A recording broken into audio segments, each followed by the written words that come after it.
श्रीलक्ष्मीनारायणष्टोत्तरशतनामस्तोत्रम्। श्रीर्विष्णुः कमलाशार्ङ्गी लक्ष्मीर्वैकुण्ठनायकः पद्मालया चतुर्बाहुः क्षीराब्धितनयाच्युतः इन्दिरा पुण्डरीकाक्षा रमा गरुडवाहनः भार्गवी शेषपर्यङ्को विशालाक्षी जनार्दनः स्वर्णांगी वरदो देवी हरिरिन्दुमुखी प्रभुः सुन्दरी नरकध्वंसी लोकमाता मुरान्तकः भक्तप्रिया दानवारिः अम्बिका मधुसूदनः वैष्णवी देवकी पुत्रो रुक्मिणीकेशिमर्दनः वरलक्ष्मी जगन्नाथः कीरवाणी हलायुधः नित्या सत्यव्रतो गौरी शौरिः कान्तासुरेश्वरः नारायणी ऋषिकेशः पद्महस्ता त्रिविक्रमः माधवी पद्मनाभश्च स्वर्णवर्णानिरीश्वरः सती पीताम्बरः शान्ता वनमाली क्षमानघः जयप्रदा बलिध्वंसी वसुधा पुरुषोत्तमः राज्यप्रदाखिलाधारो मायाकंसविदारणः महेश्वरी महादेवो परमा पुण्यविग्रहः रमामुकुन्दः सुमुखी मुचुकुन्दवरप्रदः वेदवेद्याब्धिजा माता सुरूपार्केन्दुलोचनः पुण्याङ्गना पुण्यपादो पावनी पुण्यकीर्तनः विश्वप्रिया विश्वनाथो वाग्रूपी वासवानुजः सरस्वती स्वर्णगर्भो गायत्री गोपिका प्रियः यज्ञरूपा यज्ञभोक्ता भक्ताभीष्टप्रदा गुरुः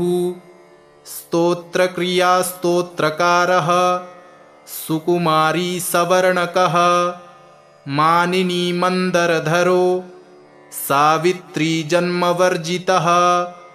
मन्त्रगोप्त्री महेश्वासो योगिनी योगवल्लभः जयप्रदा जयकरः रक्षित्री सर्वरक्षकः अष्टोत्तरशतं नाम्नां लक्ष्म्या नारायणस्य च यः पठेत् प्रातरुत्थाय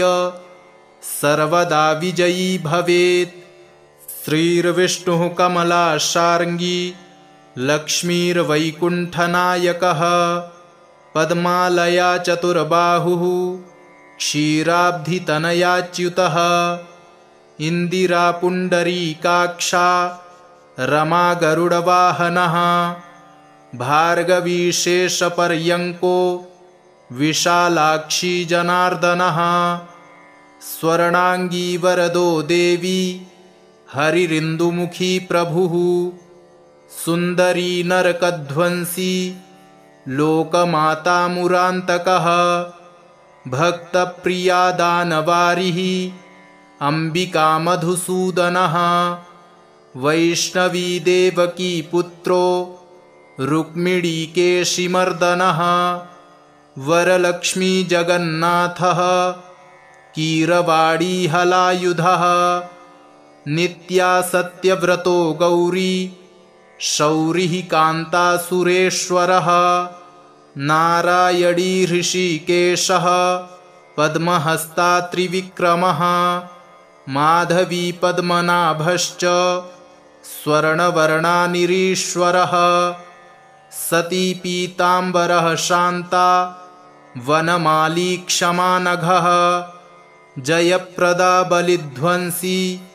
वसुधा पुरुषोत्तमः राज्यप्रदाखिलाधारो मायाकंसविदारणः महेश्वरी महादेवो परमा पुण्यविग्रहः रमामुकुन्दः सुमुखी मुचुकुन्दवरप्रदः वेदवेद्याब्धिजा माता सुरूपार्केन्दुलोचनः पुण्याङ्गना पुण्यपादो पावनी पुण्यकीर्तनः विश्वप्रिया विश्वनाथो वाग्रूपी वासवानुजः सरस्वती स्वर्णगर्भो गायत्री गोपिकाप्रियः यज्ञरूपा यज्ञभोक्ता भक्ताभीष्टप्रदा गुरुः स्तोत्रक्रिया स्तोत्रकारः सुकुमारी सवर्णकः मानिनी मन्दरधरो सावित्री जन्मवर्जितः मन्त्रगोप्त्री महेश्वासो योगिनी योगवल्लभः जयप्रदा जयकरः रक्षित्री सर्वरक्षकः अष्टोत्तरशतं नाम्नां लक्ष्म्या नारायणस्य च यः पठेत् प्रातरुत्थाय सर्वदा विजयी भवेत्। श्रीर्विष्णुः कमलाशार्ङ्गी लक्ष्मीर्वैकुण्ठनायकः पद्मालया चतुर्बाहुः क्षीराब्धितनयाच्युतः इन्दिरा पुण्डरीकाक्षा रमा गरुडवाहनः भार्गवी शेषपर्यङ्को विशालाक्षी जनार्दनः स्वर्णाङ्गी वरदो देवी हरिरिन्दुमुखी प्रभुः सुन्दरी नरकध्वंसी लोकमाता मुरान्तकः भक्तप्रिया दानवारिः अम्बिका मधुसूदनः वैष्णवी देवकी पुत्रो रुक्मिणीकेशिमर्दनः वरलक्ष्मी जगन्नाथः कीरवाणी हलायुधः नित्या सत्यव्रतो गौरी शौरिः कान्तासुरेश्वरः नारायणी ऋषिकेशः पद्महस्ता त्रिविक्रमः माधवी पद्मनाभश्च स्वर्णवर्णानिरीश्वरः सती पीताम्बरः शान्ता वनमाली क्षमानघः जयप्रदा बलिध्वंसी वसुधा पुरुषोत्तमः राज्यप्रदाखिलाधारो मायाकंसविदारणः महेश्वरी महादेवो परमा पुण्यविग्रहः रमा मुकुन्दः सुमुखी मुचुकुन्दवरप्रदः वेदवेद्याब्धिजा माता सुरूपार्केन्दुलोचनः पुण्याङ्गना पुण्यपादो पावनी पुण्यकीर्तनः विश्वप्रिया विश्वनाथो वाग्रूपी वासवानुजः सरस्वती स्वर्णगर्भो गायत्री गोपिकाप्रियः यज्ञरूपा यज्ञभोक्ता भक्ताभीष्टप्रदा गुरुः स्तोत्रक्रिया स्तोत्रकारः सुकुमारी सवर्णकः मानिनी मन्दरधरो सावित्री जन्मवर्जितः मन्त्रगोप्त्री महेश्वासो योगिनी योगवल्लभः जयप्रदा जयकरः रक्षित्री सर्वरक्षकः अष्टोत्तरशतं नाम्नां लक्ष्म्या नारायणस्य च यः पठेत् प्रातरुत्थाय सर्वदा विजयी भवेत्। श्रीर्विष्णुः कमलाशार्ङ्गी लक्ष्मीर्वैकुण्ठनायकः पद्मालया चतुर्बाहुः क्षीराब्धितनयाच्युतः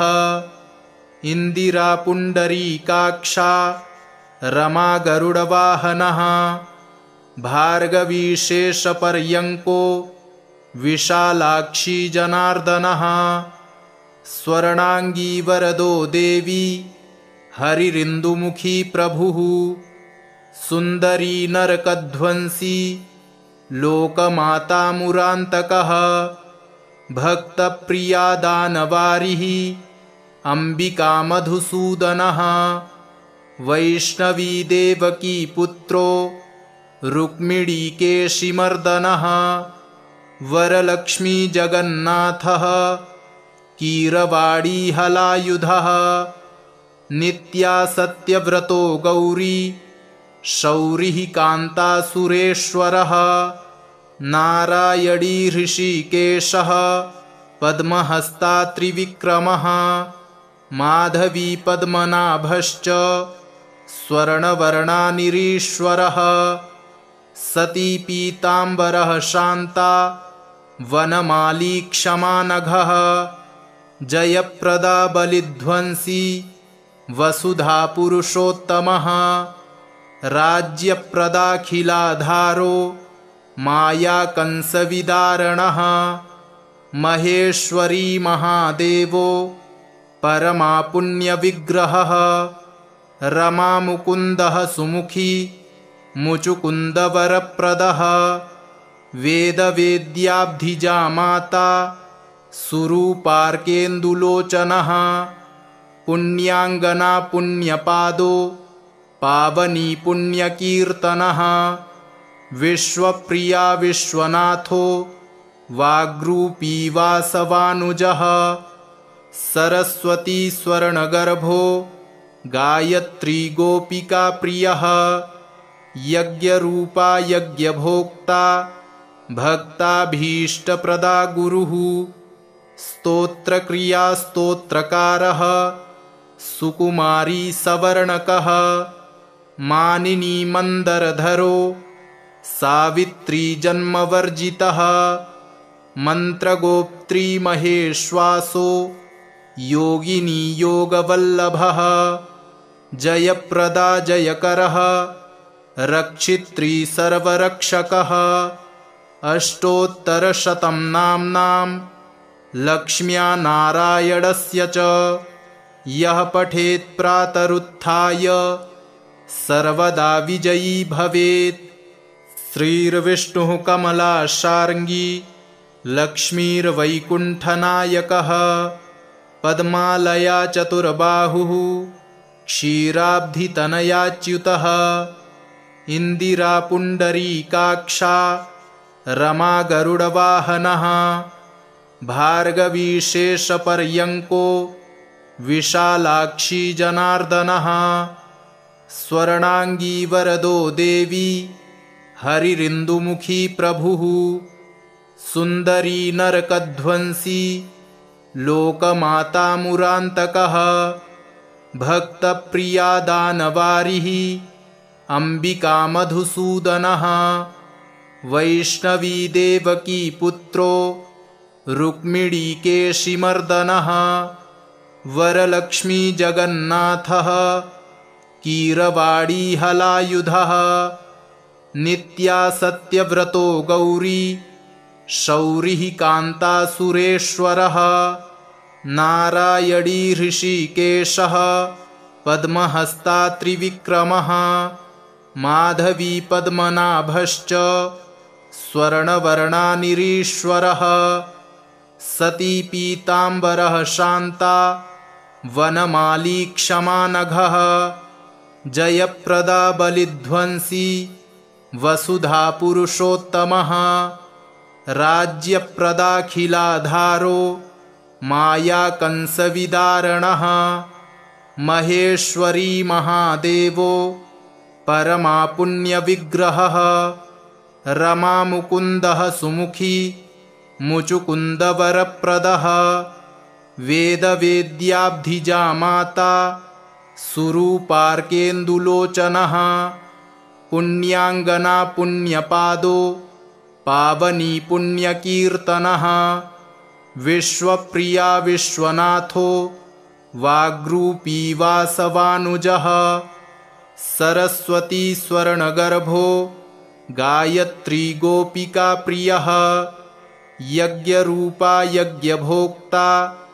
भक्ताभीष्टप्रदा गुरुः स्तोत्रक्रिया स्तोत्रकारः सुकुमारी सवर्णकः मानिनी मन्दरधरो सावित्री जन्मवर्जितः मन्त्रगोप्त्री महेश्वासो योगिनी योगवल्लभः जयप्रदा जयकरः रक्षित्री सर्वरक्षकः अष्टोत्तरशतं नाम्नां लक्ष्म्या नारायणस्य च यः पठेत् प्रातरुत्थाय सर्वदा विजयी भवेत्। श्रीर्विष्णुः कमलाशार्ङ्गी लक्ष्मीर्वैकुण्ठनायकः पद्मालया चतुर्बाहुः क्षीराब्धितनयाच्युतः इन्दिरा पुण्डरीकाक्षा रमा गरुडवाहनः भार्गवी शेषपर्यङ्को विशालाक्षी जनार्दनः स्वर्णाङ्गी वरदो देवी हरिरिन्दुमुखी प्रभुः सुन्दरी नरकध्वंसी लोकमाता मुरान्तकः भक्तप्रिया दानवारिः अम्बिका मधुसूदनः वैष्णवी देवकी पुत्रो रुक्मिणीकेशिमर्दनः वरलक्ष्मी जगन्नाथः कीरवाणी हलायुधः नित्या सत्यव्रतो गौरी शौरिः कान्तासुरेश्वरः नारायणी ऋषिकेशः पद्महस्ता त्रिविक्रमः माधवी पद्मनाभश्च स्वर्णवर्णानिरीश्वरः सती पीताम्बरः शान्ता वनमाली क्षमानघः जयप्रदा बलिध्वंसी वसुधा पुरुषोत्तमः राज्यप्रदाखिलाधारो मायाकंसविदारणः महेश्वरी महादेवो परमा पुण्यविग्रहः रमामुकुन्दः सुमुखी मुचुकुन्दवरप्रदः वेदवेद्याब्धिजा माता सुरूपार्केन्दुलोचनः पुण्याङ्गना पुण्यपादो पावनी पुण्यकीर्तनः विश्वप्रिया विश्वनाथो वाग्रूपी वासवानुजः सरस्वती स्वर्णगर्भो गायत्री गोपिका प्रियः यज्ञरूपा यज्ञभोक्ता भक्ताभीष्टप्रदा गुरुः स्तोत्रक्रिया स्तोत्रकारः सुकुमारी सवर्णकः मानिनी मन्दरधरो सावित्री जन्मवर्जितः मन्त्रगोप्त्री महेश्वासो योगिनी योगवल्लभः जयप्रदा जयकरः रक्षित्री सर्वरक्षकः अष्टोत्तरशतं नाम्नां लक्ष्म्या नारायणस्य च यः पठेत् प्रातरुत्थाय सर्वदा विजयी भवेत्। श्रीर्विष्णुः कमलाशार्ङ्गी लक्ष्मीर्वैकुण्ठनायकः पद्मालया चतुर्बाहुः क्षीराब्धितनयाच्युतः इन्दिरा पुण्डरीकाक्षा रमा गरुडवाहनः भार्गवी शेषपर्यङ्को विशालाक्षी जनार्दनः स्वर्णाङ्गी वरदो देवी हरिरिन्दुमुखी प्रभुः सुन्दरी नरकध्वंसी लोकमाता मुरान्तकः भक्तप्रिया दानवारिः अम्बिका मधुसूदनः वैष्णवी देवकी पुत्रो रुक्मिणीकेशिमर्दनः वरलक्ष्मी जगन्नाथः कीरवाणी हलायुधः नित्या सत्यव्रतो गौरी शौरिः कान्तासुरेश्वरः नारायणी ऋषिकेशः पद्महस्ता त्रिविक्रमः माधवी पद्मनाभश्च स्वर्णवर्णानिरीश्वरः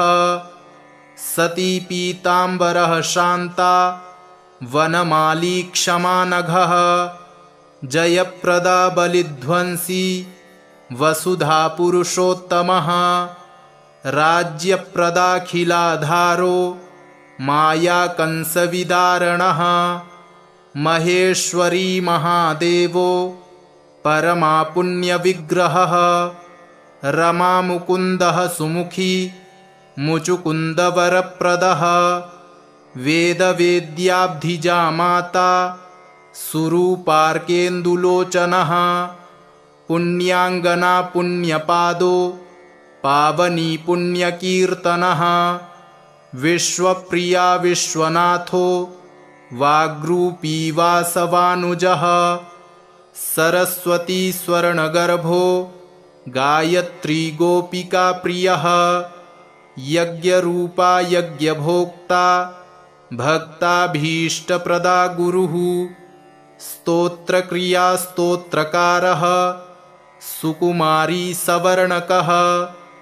मानिनी मंदरधरो सावित्री जन्मवर्जितः मंत्रगोप्त्री महेश्वासो योगिनी योगवल्लभः जयप्रदा जयकरः रक्षित्री सर्वरक्षकः अष्टोत्तरशतं नाम्नां लक्ष्म्या नारायणस्य च यः पठेत् प्रातरुत्थाय सर्वदा विजयी भवेत्। श्रीर्विष्णुः कमलाशार्ङ्गी लक्ष्मीर्वैकुण्ठनायकः पद्मालया चतुर्बाहुः क्षीराब्धितनयाच्युतः इन्दिरा पुण्डरीकाक्षा रमा गरुडवाहनः भार्गवी शेषपर्यङ्को विशालाक्षी जनार्दनः स्वर्णांगी वरदो देवी हरिरिन्दुमुखी प्रभुः सुन्दरी नरकध्वंसी लोकमाता मुरान्तकः भक्तप्रिया दानवारिः अंबिका मधुसूदनः वैष्णवी देवकी पुत्रो रुक्मिणीकेशिमर्दनः वरलक्ष्मी जगन्नाथः कीरवाणी हलायुधः नित्या सत्यव्रतो गौरी शौरिः कान्तासुरेश्वरः नारायणी ऋषिकेशः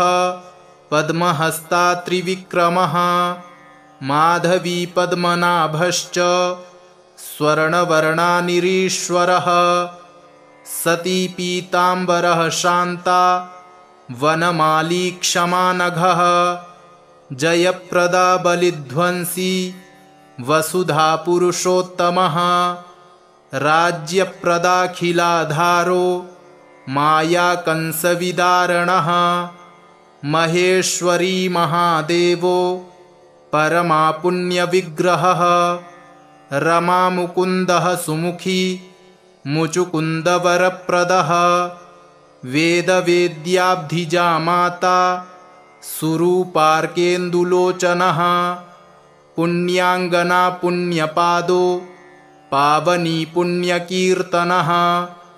विश्वप्रिया विश्वनाथो वाग्रूपी वासवानुजः सरस्वती स्वर्णगर्भो गायत्री गोपिका प्रियः यज्ञरूपा यज्ञभोक्ता भक्ताभीष्टप्रदा गुरुः स्तोत्रक्रिया स्तोत्रकारः सुकुमारी सवर्णकः मानिनी मंदरधरो सावित्री जन्मवर्जितः मंत्रगोप्त्री महेश्वासो योगिनी योगवल्लभः जयप्रदा जयकरः रक्षित्री सर्वरक्षकः अष्टोत्तरशतं नाम्नां लक्ष्म्या नारायणस्य च यः पठेत् प्रातरुत्थाय सर्वदा विजयी भवेत्। श्रीर्विष्णुः कमलाशार्ङ्गी लक्ष्मीर्वैकुण्ठनायकः पद्मालया चतुर्बाहुः क्षीराब्धितनयाच्युतः इंदिरा पुंडरीकाक्षा रमा गरुडवाहनः भार्गवी शेषपर्यंको विशालाक्षी जनार्दनः स्वर्णांगी वरदो देवी हरिरिन्दुमुखी प्रभुः सुंदरी नरकध्वंसी लोकमाता मुरान्तकः भक्तप्रिया दानवारिः अंबिका मधुसूदनः वैष्णवी देवकी पुत्रो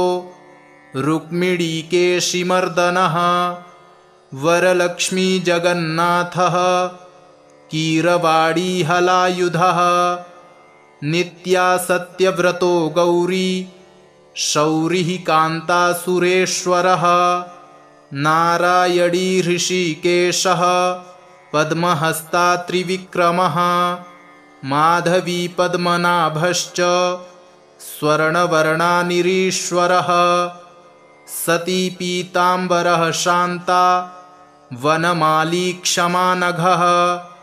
जयप्रदा बलिध्वंसी वसुधा पुरुषोत्तमः राज्यप्रदाखिलाधारो माया कंसविदारणः महेश्वरी महादेवो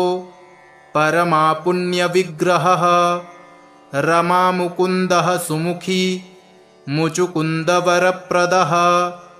वेदवेद्याब्धिजा माता सुरूपार्केन्दुलोचनः पुण्याङ्गना पुण्यपादो पावनी पुण्यकीर्तनः विश्वप्रिया विश्वनाथो वाग्रूपी वासवानुजः सरस्वती स्वर्णगर्भो गायत्री गोपिका प्रियः यज्ञरूपा यज्ञभोक्ता भक्ताभीष्टप्रदा गुरुः स्तोत्रक्रिया स्तोत्रकारः सुकुमारी सवर्णकः मानिनी मंदरधरो सावित्री जन्मवर्जितः मंत्रगोप्त्री महेश्वासो योगिनी योगवल्लभः जयप्रदा जयकरः रक्षित्री सर्वरक्षकः अष्टोत्तरशतं नाम्नां लक्ष्म्या नारायणस्य च यः पठेत् प्रातरुत्थाय सर्वदा विजयी भवेत्। श्रीर्विष्णुः कमलाशार्ङ्गी लक्ष्मीर्वैकुण्ठनायकः पद्मालया चतुर्बाहुः क्षीराब्धितनयाच्युतः इंदिरा पुंडरीकाक्षा रमा गरुडवाहनः भार्गवी शेषपर्यंको विशालाक्षी जनार्दनः स्वर्णांगी वरदो देवी हरिरिन्दुमुखी प्रभुः सुंदरी नरकध्वंसी लोकमाता मुरान्तकः भक्तप्रिया दानवारिः अंबिका मधुसूदनः वैष्णवी देवकी पुत्रो रुक्मिणीकेशिमर्दनः वरलक्ष्मी जगन्नाथः कीरवाणी हलायुधः नित्या सत्यव्रतो गौरी शौरिः कान्तासुरेश्वरः नारायणी ऋषिकेशः पद्महस्ता त्रिविक्रमः माधवी पद्मनाभश्च स्वर्णवर्णानिरीश्वरः सती पीताम्बरः शान्ता वनमाली क्षमानघः जयप्रदा बलिध्वंसी वसुधा पुरुषोत्तमः राज्यप्रदाखिलाधारो माया कंसविदारणः महेश्वरी महादेवो परमा पुण्यविग्रहः रमा मुकुन्दः सुमुखी मुचुकुन्दवरप्रदः वेदवेद्याब्धिजा माता सुरूपार्केन्दुलोचनः पुण्याङ्गना पुण्यपादो पावनी पुण्यकीर्तनः विश्वप्रिया विश्वनाथो वाग्रूपी वासवानुजः सरस्वती स्वर्णगर्भो गायत्री गोपिका प्रियः यज्ञरूपा यज्ञभोक्ता भक्ताभीष्टप्रदा गुरुः स्तोत्रक्रिया स्तोत्रकारः सुकुमारी सवर्णकः मानिनी मन्दरधरो सावित्री जन्मवर्जितः मन्त्रगोप्त्री महेश्वासो योगिनी योगवल्लभः जयप्रदा जयकरः रक्षित्री सर्वरक्षकः अष्टोत्तरशतं नाम्नां लक्ष्म्या नारायणस्य च यः पठेत् प्रातरुत्थाय सर्वदा विजयी भवेत्। श्रीर्विष्णुः कमलाशार्ङ्गी लक्ष्मीर्वैकुण्ठनायकः पद्मालया चतुर्बाहुः क्षीराब्धितनयाच्युतः इन्दिरा पुण्डरीकाक्षा रमा गरुडवाहनः भार्गवी शेषपर्यङ्को विशालाक्षी जनार्दनः स्वर्णाङ्गी वरदो देवी हरिरिन्दुमुखी प्रभुः सुन्दरी नरकध्वंसी लोकमाता मुरान्तकः भक्तप्रिया दानवारिः अम्बिका मधुसूदनः वैष्णवी देवकी पुत्रो रुक्मिणीकेशिमर्दनः वरलक्ष्मी जगन्नाथः कीरवाणी हलायुधः नित्या सत्यव्रतो गौरी शौरिः कान्तासुरेश्वरः नारायणी ऋषिकेशः पद्महस्ता त्रिविक्रमः माधवी पद्मनाभश्च स्वर्णवर्णानिरीश्वरः सती पीताम्बरः शान्ता वनमाली क्षमानघः जयप्रदा बलिध्वंसी वसुधा पुरुषोत्तमः राज्यप्रदाखिलाधारो मायाकंसविदारणः महेश्वरी महादेवो परमापुण्यविग्रहः रमामुकुन्दः सुमुखी मुचुकुन्दवरप्रदः वेदवेद्याब्धिजा माता सुरूपार्केन्दुलोचनः पुण्याङ्गना पुण्यपादो पावनी पुण्यकीर्तनः विश्वप्रिया विश्वनाथो वाग्रूपी वासवानुजः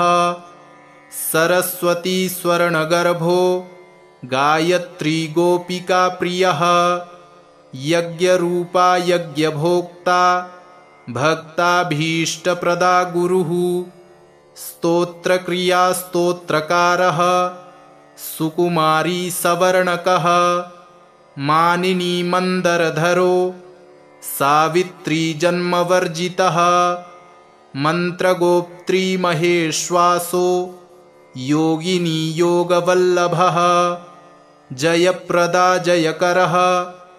रक्षित्री सर्वरक्षकः अष्टोत्तरशतं नाम्नां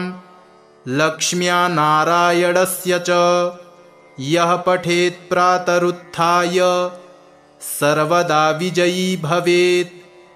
इति श्रीलक्ष्मीनारायणष्टोत्तरशतनामस्तोत्रम् सम्पूर्णम्।